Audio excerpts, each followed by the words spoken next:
Olá, meu nome é Tami Marchiori, eu sou neuropsicóloga e hoje eu tô com um convidado muito especial que é o André Moreno e a gente vai falar sobre ansiedade. E olha, eu sei, ou pelo menos eu imagino que você esteja pensando de novo, mas eu ouço muito falar sobre ansiedade. Só que eu te prometo que esse papo vai ser muito diferente. E se você sofre com ansiedade, e eu imagino que, a certo ponto, todo mundo sofre com ansiedade, ainda que não tenha desenvolvido um transtorno. Tenho certeza que esse papo de hoje vai te ajudar de alguma forma, ou pelo menos trazer uma clareza para que você consiga entender melhor pessoas ao seu redor que sofrem de fato com ansiedade. Mas antes eu vou pedir para o André se apresentar um pouquinho. Tudo bem, André? Bem, Tami, um prazer poder estar aqui com você para discutir esse assunto tão batido por um lado, mas tão importante da gente trazer novos olhares e trazer esperanças, né? Acho que mais do que só novos olhares. Eu sou psicólogo, psicólogo clínico, sou mestre em psicologia, doutor em saúde mental, trabalho com terapia cognitivo-comportamental, sou especialista nessa linha. Trabalho com formação de terapeutas também nessa linha há mais de 10 anos e tenho, ao longo da minha carreira acadêmica, profissional e docente, trabalhado totalmente focado no tema da ansiedade, há mais de 10 anos, então, já. E para mim é sempre uma satisfação poder trazer um pouquinho de informação e também de esperança a respeito desse assunto. Eu quero agradecer muito o seu tempo, por compartilhar o seu conhecimento aqui com a gente. E eu queria até saber, eu sou bem curiosa, né? O que que te levou a começar a estudar ou até trabalhar com ansiedade em específico, assim? Vou tentar resumir em três fatores. O primeiro deles, experiência pessoal, né? Eu, ao longo da minha vida inteira, prévia à psicologia e durante a psicologia e até hoje, de uma certa forma, vez ou outra, me deparo com sensações de ansiedade, encontro sintomas físicos, encontro preocupação ao longo da minha vida. Então, a ideia de achar caminhos para entender melhor uma experiência que é tão particular minha e que esteve presente em vários momentos da minha vida, foi uma grande motivação.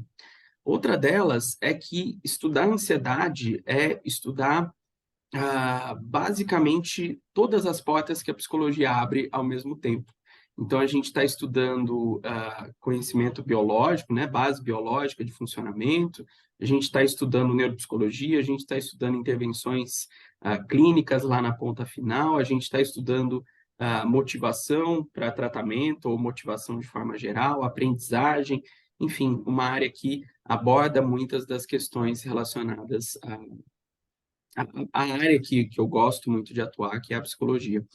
E, em terceiro ponto, o nível de sofrimento da população. A gente, quando fala de saúde mental, né, a gente está acostumado a olhar muito para casos urgentes e graves de saúde mental. Não que eles não sejam importantes, né?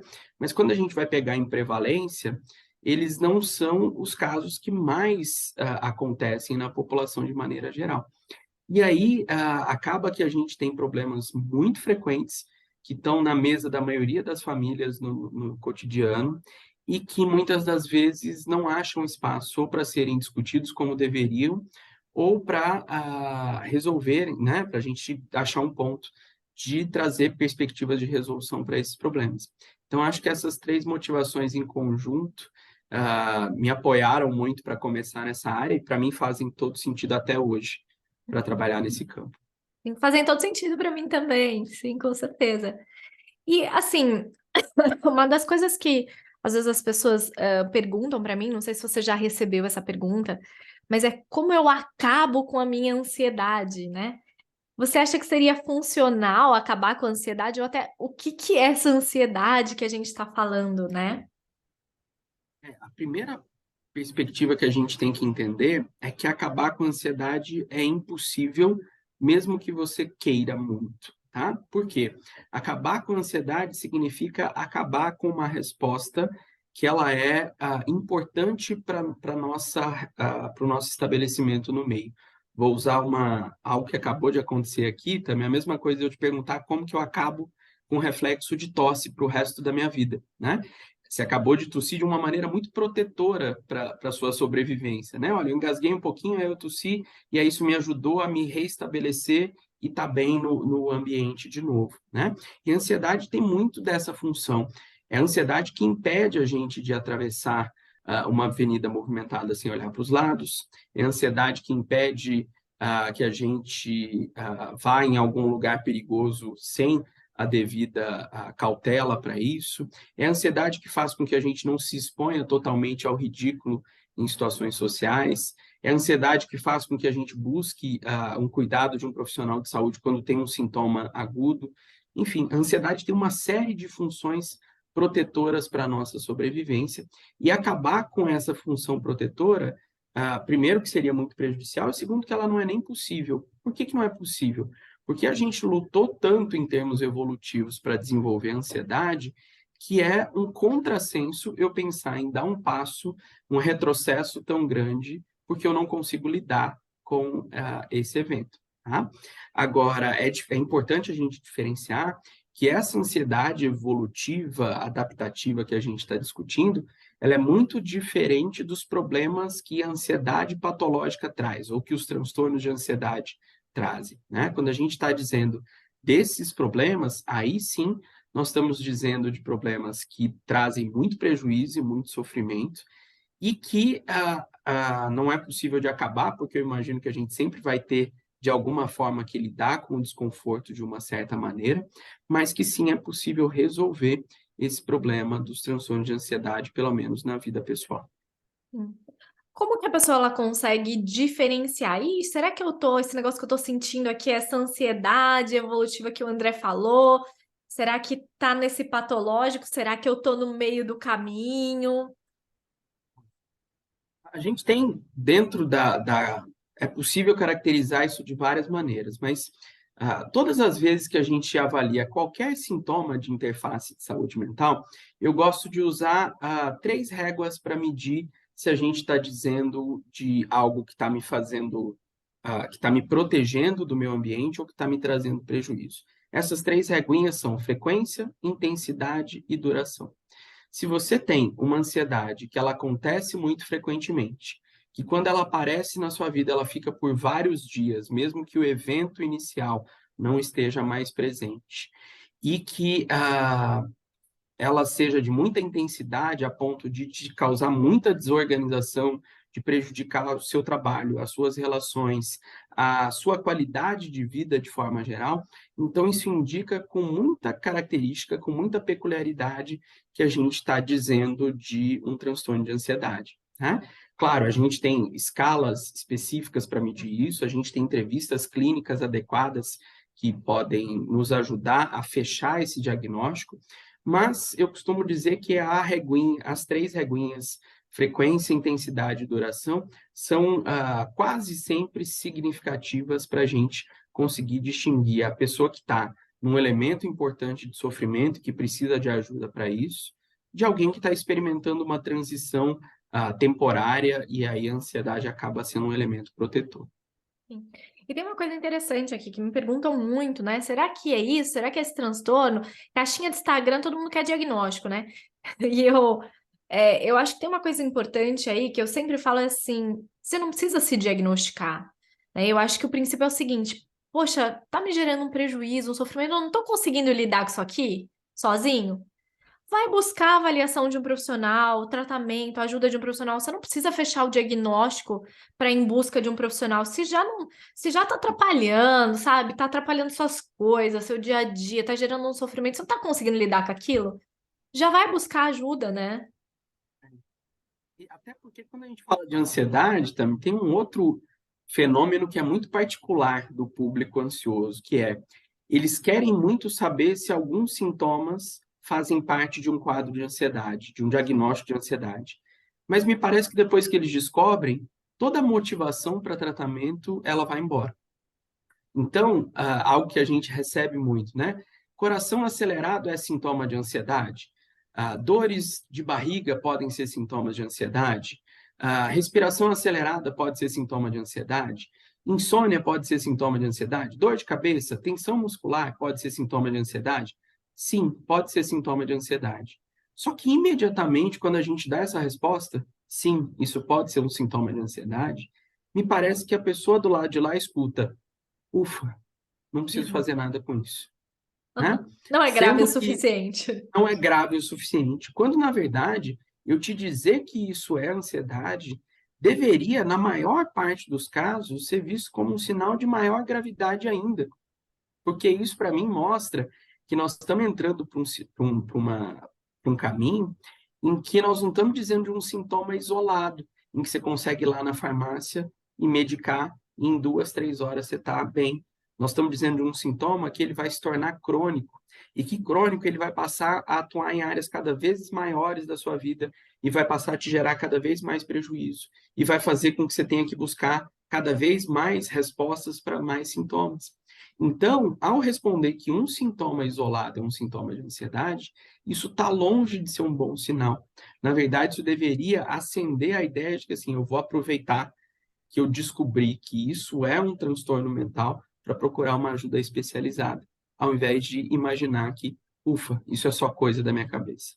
E é interessante isso, né? Eu faço avaliação neuropsicológica, acho que foi semana passada, ou retrasada, eu entreguei um laudo e o paciente ele veio, ai, olha, eu tenho quase certeza que eu tenho TDAH, viu? Eu não consigo me concentrar e tudo aquela coisa, consigo prestar atenção, desorganizado, ai, tudo daquele jeito. Fez toda a avaliação, todo o processo. E, na verdade, era um quadro de ansiedade generalizada já importante, né? Muito vinculado a níveis de estresse bem altos, assim, ou seja, já estava um tempo longo, assim, prolongado com esses sintomas. E olha o que interessante, em nenhum momento, eu acho que pode ser ansiedade, deixa eu procurar. Não, TDAH, porque daí eu vou atrás, alguém me dá uma Ritalina e aí eu resolvo tudo isso que tá bagunçado na minha vida, sabe? Então, e aí que tá, né? A ansiedade, às vezes ela é muito camaleão, assim, né? Então, confundida com muitos outros transtornos. E a gente tem um grande problema dos transtornos de Deu uma ansiedade em baixadinha no si. seu áudio só. Agora voltou. Abaixou e aí Voltou? Tá me voltou. ouvindo? Aham.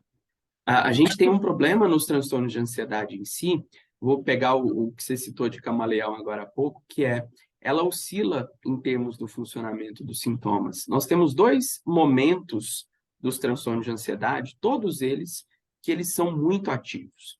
A gente tem quadros agudos de ansiedade, ou seja, momentos que o paciente está sentindo muita ansiedade, seja ela em função de pensamentos ansiosos, seja ela em função de sintomas físicos de ansiedade. Mas a gente tem um outro momento logo depois, em que a pessoa deixa de sentir ansiedade, mas isso está longe de significar que ela resolveu o problema dela com ansiedade, que é quando ela começa a usar mais da evitação, da hipervigilância ou dos comportamentos de segurança.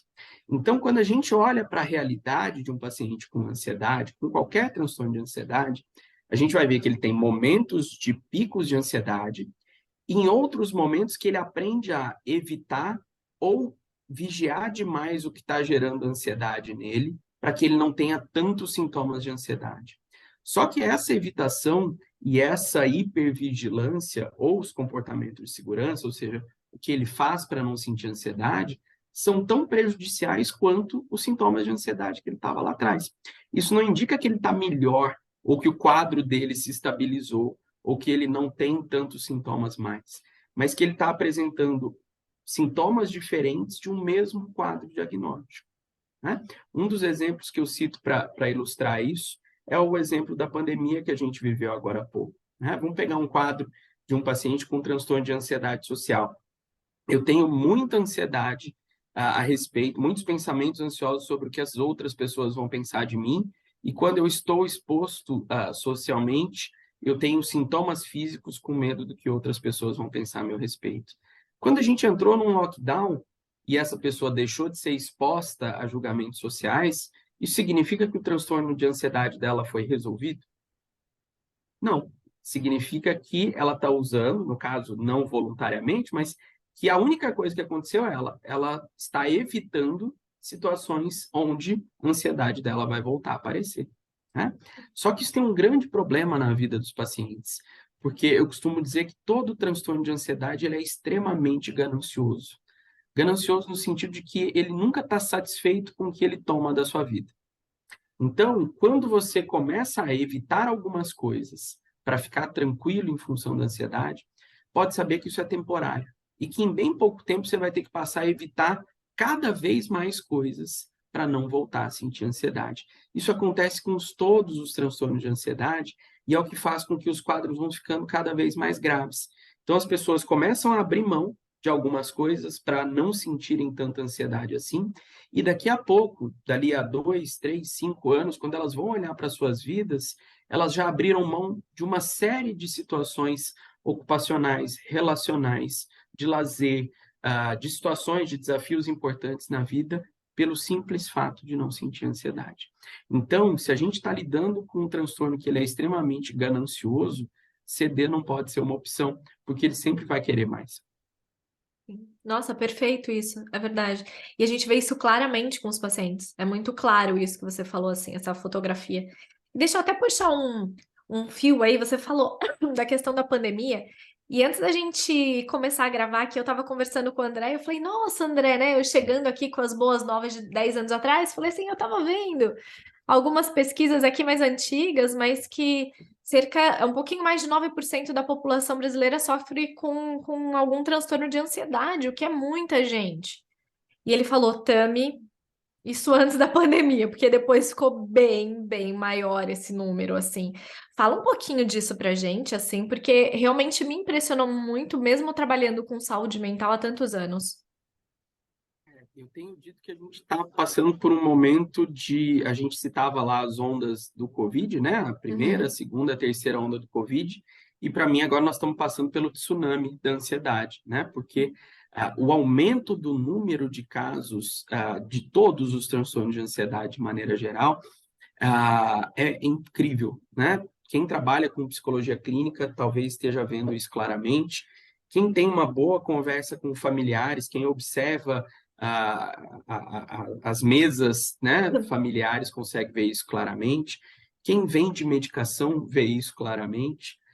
Quem trabalha com outros indicadores de saúde também vê isso claramente. Nós estamos vivendo um momento muito sensível para olhar a respeito da ansiedade, e isso tem um impacto muito importante na qualidade de vida da população, né? Quando a gente sobe o nível de prevalência desses transtornos, né? E hoje a gente chega a dizer de 20%, dependendo da amostra que a gente olha, mas até 35% quando a gente considera pessoas que estão sofrendo com ansiedade. Quando a gente faz essa pergunta ampla, né? Você sofre com ansiedade? Essa pergunta vai para quase um terço da população. A gente vê o nível o tamanho do problema que a gente tem para resolver, né? Isso tem uma série de explicações, mas a principal delas é que a pandemia mexeu em várias estruturas que estavam adaptadas há muito tempo.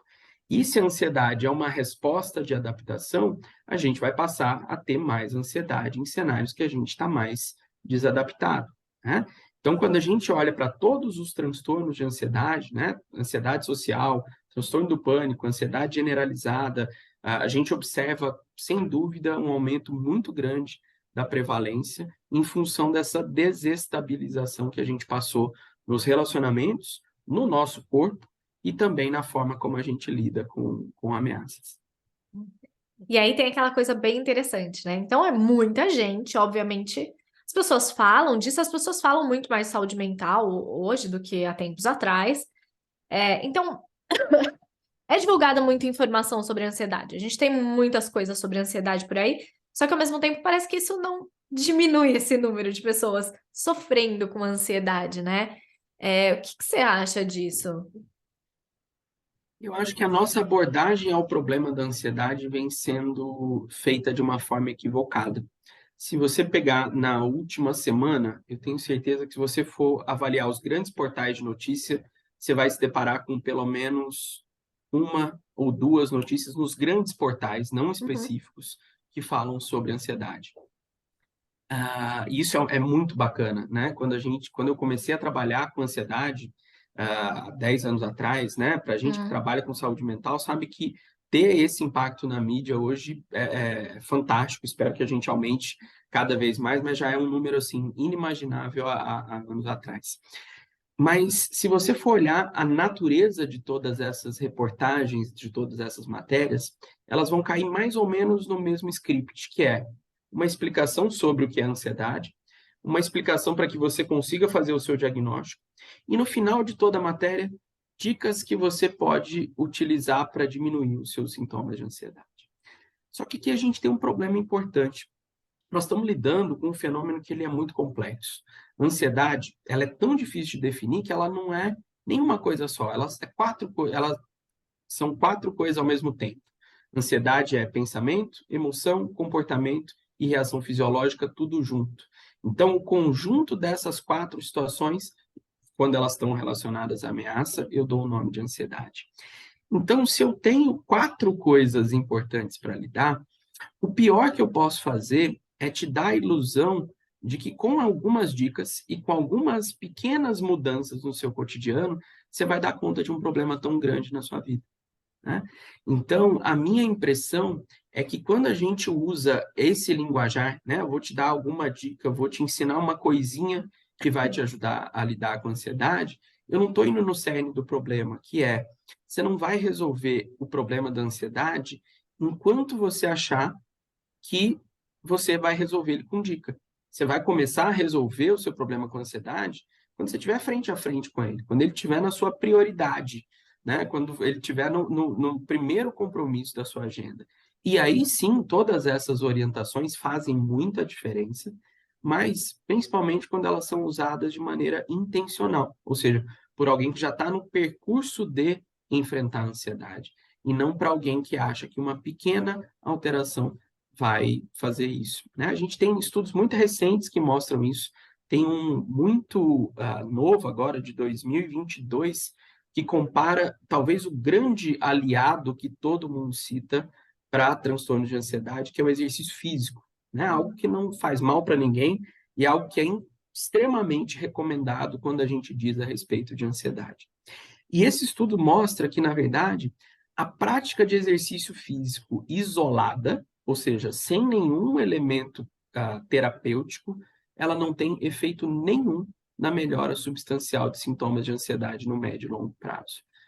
O que isso quer dizer? Não vale a pena fazer exercício físico? Muito pelo contrário, continue fazendo seu exercício físico, mas é você entender que você vai precisar fazer exercício físico e mais uma série de outras coisas para resolver o seu problema E de com ansiedade. maneira constante, que é um ponto.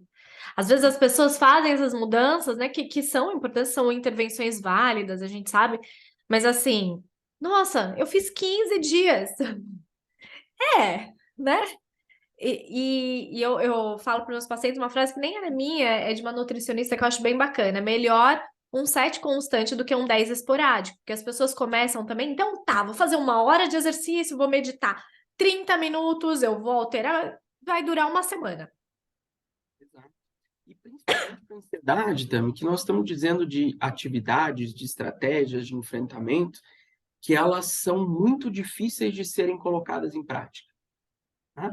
Eu tô ressaltando a ideia delas serem muito difíceis, não para desanimar quem está ouvindo a gente, mas para mudar a ideia de como eu vou olhar para esse problema, né? Ou seja, eu não quero que você entre achando que vai ser fácil e aí você desista no meio do caminho. Eu prefiro que você comece sabendo que é difícil, mas que quando seus resultados vierem, eles vão aparecer com muita clareza, né? Quando a gente olha para o funcionamento a gente tem uma discrepância muito grande entre a expectativa do que os pacientes querem com as intervenções e o que elas fornecem, né? Quando a gente coloca num gráfico, os pacientes esperam que eles tenham uma melhora repentina da ansiedade e que essa melhora se sustente ao longo de muito tempo, né?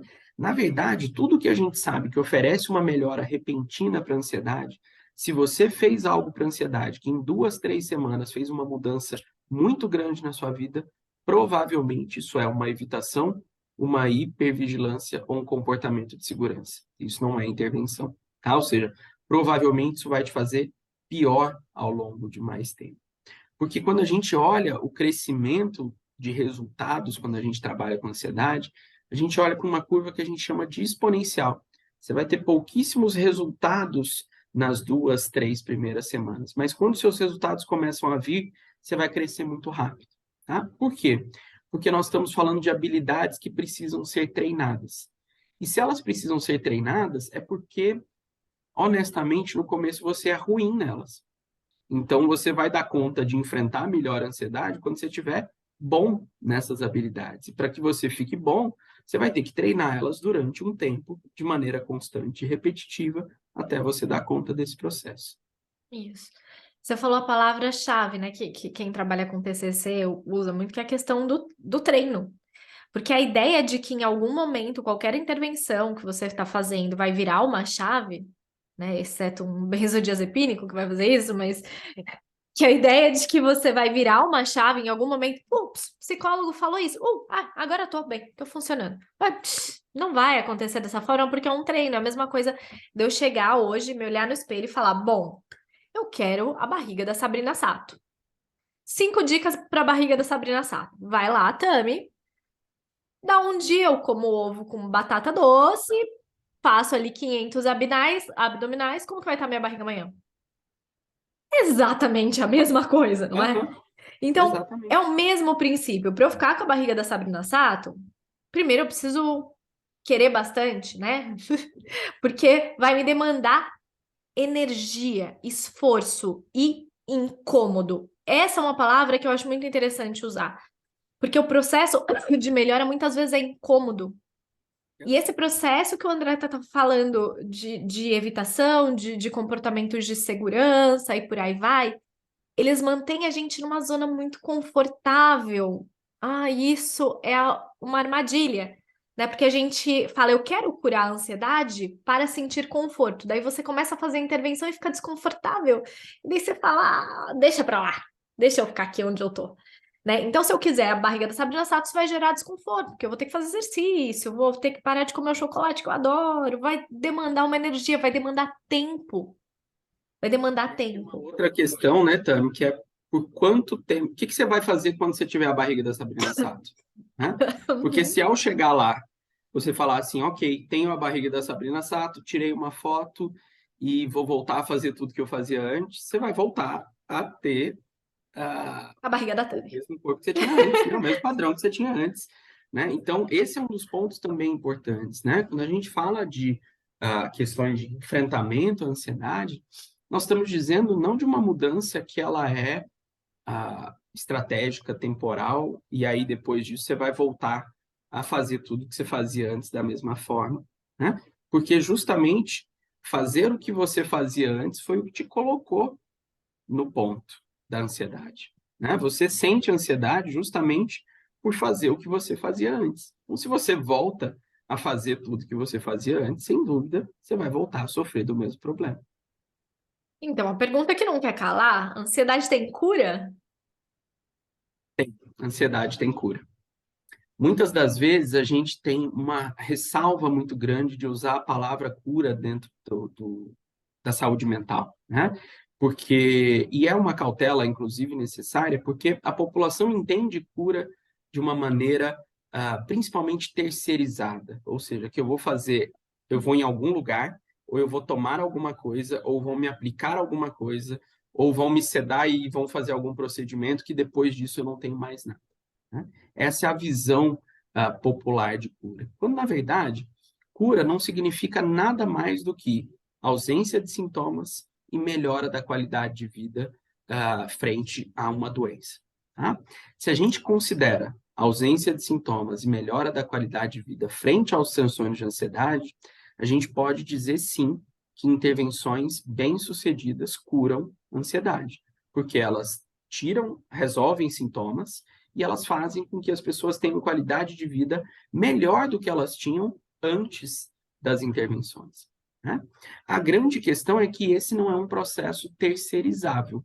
Ele é um processo em que a gente pode ter ajuda de pessoas, e é bom ter ajuda, porque sem essa ajuda dificilmente a gente vai dar conta, mas ele invariavelmente depende de você que sofre com ansiedade. Né? Não dá para terceirizar essa situação. Então, se a gente espera ter cura, como é possível, eu preciso não só estar na intervenção, né? Como eu costumo brincar, não é só estar na terapia, não é só comprar a intervenção que eu acho que funciona, é estar junto, né? Fazer o que eu preciso fazer para resolver esse problema, né? Porque senão eu vou ter mais soluções fracassadas na minha estante e menos resoluções do meu problema. O trabalho deve ser colaborativo, né? Principalmente no caso da ansiedade, em que você vai ter um conjunto de intervenções muito pequena para algo que vai durar a semana inteira do paciente, né? Então, eu vou fazer uma hora de intervenção e você vai ter mais uma quantidade imensa de situações que você vai sentir ansiedade e você vai ter que lidar com ela do jeito que a gente trabalhou em sessão, né? Na verdade, o lugar menos provável que você sinta ansiedade é dentro das nossas sessões, né?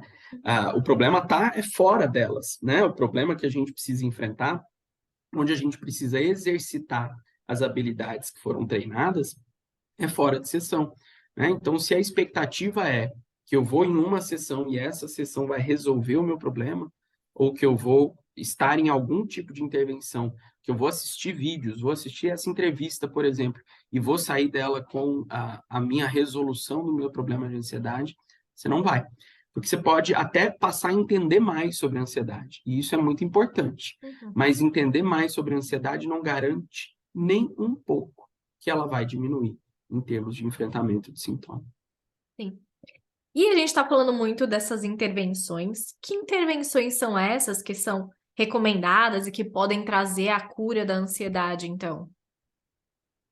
Em termos de literatura, o que a gente tem como regrinha básica, tá? Sintomas leves e moderados podem ser tratados primariamente e são indicados com psicoterapia, principalmente psicoterapia de base cognitivo-comportamental, tá? Então, terapia cognitivo-comportamental para casos leves e moderados funcionam muito bem para diminuir sintomas e para devolver qualidade de vida para os pacientes. Para casos moderados e graves, eu vou precisar de terapia cognitivo-comportamental somado à psicofarmacologia, né, ou intervenções medicamentosas que me ajudam a fazer esse caminho, tá? Também, quando em conjunto, essas intervenções vão ajudar a reduzir sintomas e a melhorar a qualidade de vida, então ambas podem ajudar nesse sentido. É claro, também, que quando hoje a gente está falando sobre intervenções, a gente está dizendo de um modelo de intervenção muito diferente do que a gente estava dizendo antes, né? Então, quando a gente fala de terapia cognitivo-comportamental, hoje em dia, eu não estou dizendo só de sentar na frente de um terapeuta presencial 1 hora por semana durante X tempo, tá? Porque hoje a gente tem uma série de variedades de intervenção que elas são baseadas na terapia cognitivo-comportamental e que elas levam o tripé das intervenções cognitivos comportamentais para outras questões. Então, a gente tem os atendimentos online, né, que funcionam da mesma maneira, a gente tem os atendimentos em grupo, né, psicoterapia em grupo é uma ótima resposta também para transtornos de ansiedade, e a gente tem hoje também as intervenções de baixa intensidade. O que são as intervenções de baixa intensidade?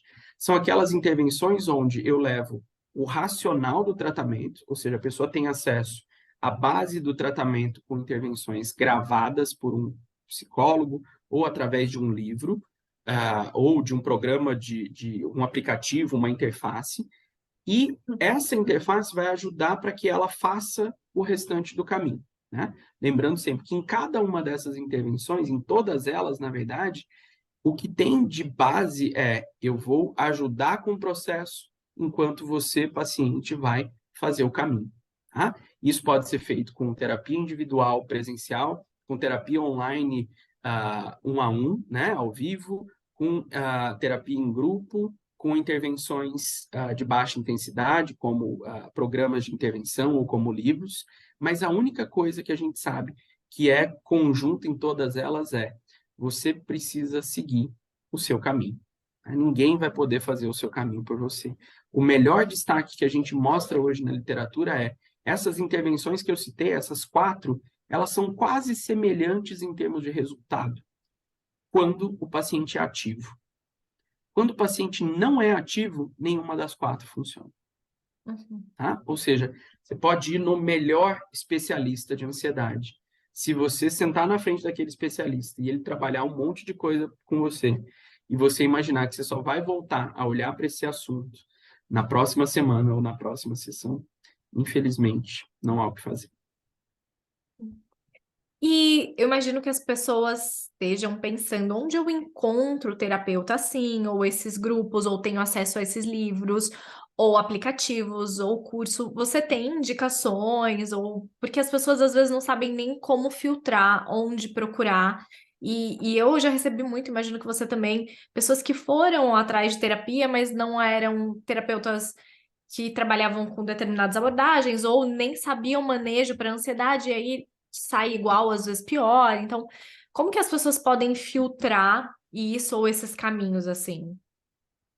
Hoje a gente não tem, então, nenhuma certificação, nenhuma especialização que diz esse terapeuta é especialista em tratamentos para transtorno de ansiedade, né? A gente tem formações e especializações específicas dentro da terapia cognitivo-comportamental, que é essa abordagem ampla que melhor oferece resultados para para ansiedade, né? Então, esse é um bom caminho para começar a filtrar, ou seja, saber que se o seu profissional, né, que está te atendendo, tem formação ou especialização na área de terapias cognitivo-comportamentais, e perguntar abertamente se ele tem expertise e experiência na área de tratamento de transtorno de ansiedade. E aí tem um ponto, né? É não aceitar o depende como resposta. Tá? Uhum. Porque se a ansiedade é um assunto que precisa de expertise, de experiência e de bom manejo, o depende é um sinal de que você não está à frente a alguém que conhece bem como lidar com essas intervenções. Né? Já nos livros, aplicativos ou outras intervenções, lembre-se sempre de procurar também por materiais que são baseados na terapia cognitivo-comportamental e entenda que ao utilizar esses materiais, você está pegando uma parcela da informação que você vai ter que aplicar, né? Ou seja, é a ideia de que se eu compro uma intervenção guiada, por exemplo, eu posso assistir vários vídeos que vão me ajudar a entender melhor, que vão me explicar como fazer, que vão me direcionar com atividades específicas, mas no final do dia, né, no momento depois dessas intervenções, quem vai ter que fazer o que é preciso ser feito é você. Sim, perfeito, perfeito. E isso é um ponto bem importante, né? Porque é só ver curso, né? Você dá curso também. Então, eu não sei, eu estava conversando com alguns amigos que têm cursos online, é interessante. A gente faz o lançamento, vende o curso super bem, mas aí quando você vai ver, tem uma parcela que nunca nem chega a abrir o curso. E aí é muito interessante, porque a gente pensa numa dinâmica muito similar, né? E eu já fiz isso com curso online, tá? Não tô isenta. Tem um que me mandou Sim. e-mail esses dias. Seu curso falta 20 dias, faz um ano que eu comprei. Vai ser aqueles 20 dias assim, correndo para assistir o curso. Mas o que que acontece? Comprar o curso, comprar o livro, ou mesmo ir a um terapeuta sem o seu engajamento não vai trazer resultado. E outro ponto é que eu entendo que, até por uma condição financeira, muitas pessoas não têm acesso à psicoterapia. Psicoterapia realmente no Brasil não é um processo muito barato, mas tem opções, eu vou até citar algumas aqui. Mas o terapeuta acaba facilitando esse processo, porque às vezes a gente vai ter uma tendência sabe aquela história igual o personal, né? Eu tava falando com um paciente meu e ele falou: Nossa, eu pago o personal, não é nem pra ele me ensinar a fazer exercício, é pra ele vir aqui em casa, eu tô pagando ele, e daí eu vou e faço exercício. E é mais ou menos isso: você tem alguém pegando pela sua mão, né? Ah, não conseguiu fazer isso essa semana, o que que aconteceu? Qual foi sua dificuldade? Qual não for? Propor outras estratégias que sejam personalizadas para você, que num livro e num curso não vai acontecer, obviamente, é meio que um padrão, né? Então, obviamente, vamos dizer assim, o tempo provavelmente de resposta e outros aspectos vão ser muito mais fáceis, não necessariamente que vão acontecer só com o profissional, mas o processo acaba sendo mais fácil. E aí, se você está ouvindo ou vendo a gente, tem algumas possibilidades. Então, no Brasil, por exemplo, tem universidades e estudantes de último ano fazem esses atendimentos, é gratuito. Claro que não é Ai, é igual o expertise que trabalha 10.000 anos com isso, não, mas eles têm supervisão de bons profissionais, então se você também já tem um conhecimento, às vezes você consegue ter acesso a uma estrutura, um acompanhamento, tem a possibilidade do SUS, ainda que seja difícil também. Então, tem algumas possibilidades, tem sites, né, de atendimento de psicólogos no Brasil com valor social que você pode procurar também.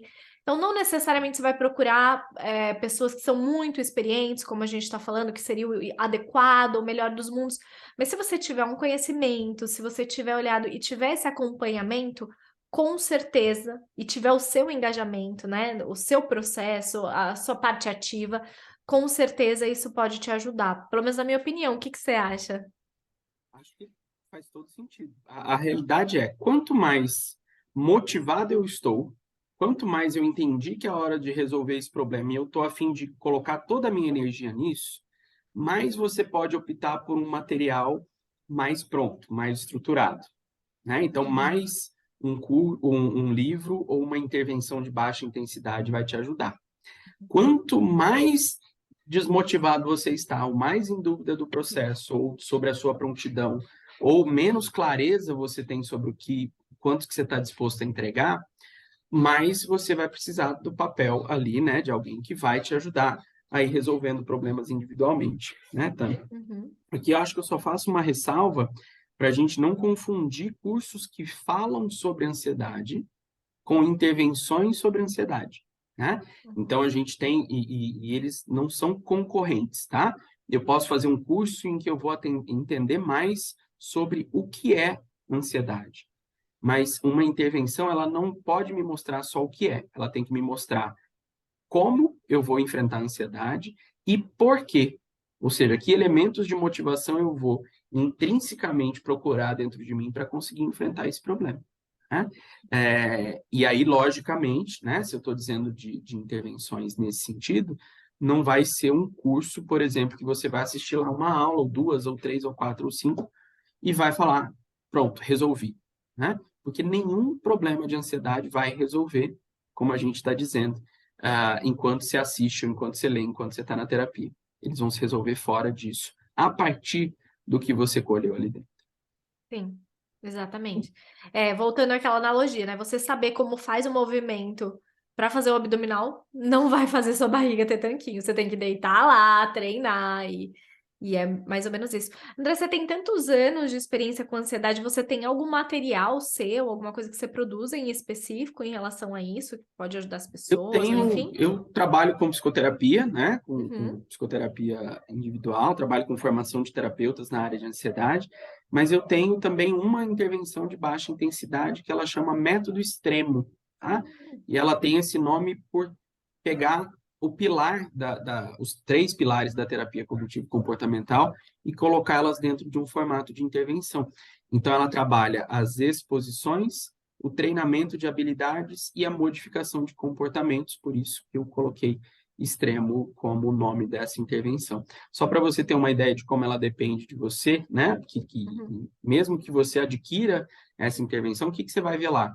Você vai ver vídeos de intervenção de 15 a 20 minutos, trabalhando tópicos importantes a respeito do processo, mas ao final de cada vídeo ele vai te direcionar para uma atividade que você vai fazer por pelo menos 3 dias antes de voltar para o próximo vídeo de intervenção. Ou seja, a ideia não é, vou sentar, vou maratonar tudo e aí eu vou saber tudo sobre ansiedade que eu sempre quis saber. Se você, isso está explicado com detalhes, inclusive no primeiro vídeo, porque esse não é o percurso, né? Como você citou, não é fazer 3.000 abdominais num dia que vai resolver o meu problema, né? Mas é conseguir a ideia de que eu consigo aplicar ao longo do tempo. Então, essa é uma intervenção que, principalmente para as pessoas que já entenderam a necessidade de trabalhar e querem a comodidade, né, de trabalhar por conta própria. Então, eu quero assistir as intervenções do meu momento, eu quero, enfim, não tenho condições de procurar um terapeuta nesse momento, Uhum. ou até que querem investir menos, né, porque acaba que um programa estruturado acaba custando menos do que a psicoterapia, né? Então, por exemplo, Uhum. hoje a intervenção completa do método extremo custa menos do que 2 sessões de psicoterapia comigo. Esse é o meu padrão, né? Mas, Uhum. claro que tem outros preços e tudo mais, mas isso ajuda também para quem tem uma dificuldade, né, de perspectiva. Olha, tá, eu vou fazer esse investimento aqui uma vez só e eu sei que eu tenho a responsabilidade de lidar com ela sempre, né? Porque é isso, uma intervenção ela é sua para sempre, né? depois do momento onde você aprendeu a fazer abdominal, é só fazer pro resto da vida. Sim, perfeito. E se as pessoas tiverem interesse, como que elas encontram você ou o método em si? Pelo meu perfil do Instagram, você consegue ter acesso, né, a vários conteúdos que eu produzo na área de ansiedade. Então, meu Instagram é André Moreno Psi, tudo junto. Tá? Lá você consegue ter acesso tanto a uma série de informações a mais sobre ansiedade, mas também lá você consegue acesso a essa intervenção, ao método extremo. E Muito consegue bacana. perguntar um monte de coisa para mim sobre ansiedade, direto eu estou lá respondendo dúvidas a respeito também. As caixinhas são os melhores, né? Muito, muito bom, André. Eu quero agradecer demais, assim, a sua presença. Eu acho que foi um papo essencial e realmente diferenciado, conforme a gente estava falando, né, para até sair do beabá. E foi importante até para mim, assim, eu estava te falando, né, sobre essas questões. E muito, muito, muito obrigada por compartilhar seu conhecimento comigo, com as pessoas. E eu queria saber se você tem alguma coisa para fechar esse assunto, alguma coisa que a gente não abordou que você acha importante. Acho que é importante a gente lembrar que a ansiedade é um problema sério e que o fato dele ser um problema sério faz com que a gente tenha que colocar ele como prioridade de resolução na nossa vida. Enquanto resolver o seu problema com ansiedade não for prioridade para você, você vai continuar gastando tempo, dinheiro, energia, esforços e perdendo trabalhos, relações e qualidade de vida para ela. Então, é o momento de, se você sofre com esse problema, colocar a ansiedade como prioridade e resolver esse problema ainda em 2023. Perfeito, perfeito, exatamente. Muito obrigada pela sua presença hoje. Agradeço, Tami. Foi ótimo poder estar aqui com você. Um abraço, espero que vocês tenham gostado. Dúvidas também pode deixar nos comentários lá no Instagram. Eu, o André, a gente sempre responde as caixinhas. Um abraço para todo mundo.